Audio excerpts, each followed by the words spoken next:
As a Christian, I consider Jesus a prophet, but he's a prophet of the one God. There's not several. As a Christian, I worship Allah. In the Quran, they ask Allah, through Muhammad, how they should pray. And here's one of many creeds in the Quran. We believe in God and in what was sent down to us and what was sent down to Abraham, Ishmael, Isaac, Jacob, and the 12 tribes, and what was given to Moses, Jesus, and all the prophets by the Lord.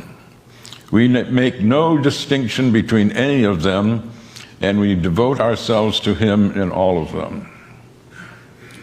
That's a very inclusive creed. The narrow definers of Judaism sometimes say that the chosen people are the circumcised, and narrow believers in Christianity sometimes say that the chosen people are the baptized. But the Quran says God's chosen people are all the monotheists from the beginning of the creation. And when we think of the succession of prophets, they're given great praise. Muhammad praises Moses. In some ways, the most important prophet before Muhammad, though they're all directly from God, it's Jesus. Jesus is given a bigger accreditation than other prophets. John the Baptist is made a prophet so that he can prophesy Jesus. Mary, his mother, is the only woman named in the Quran. No wife of Muhammad is named. There's no Adam and Eve, there's Adam and spouse. But Mary is not only named, she's made sinless. She conceives Jesus in virgin birth. She is tremendously honored. So one asks, if this is such an inclusive founding document of the religion, what is it that people object to? It's pretty easy to misrepresent Islam because so few have read the Quran. This book I published is a product of my shame. I was embarrassed.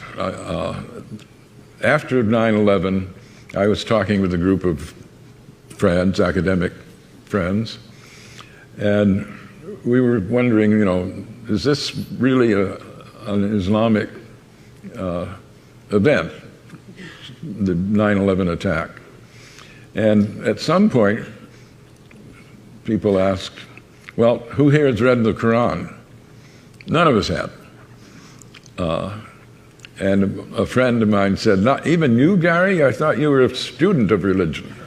And I said, yeah, that's the problem. I'm totally ashamed. And so I went and have been trying to repair that stupidity ever since. But I've tried in a lot of venues to ask how many people have read the Quran. Dare I do it now? How many have read the Quran?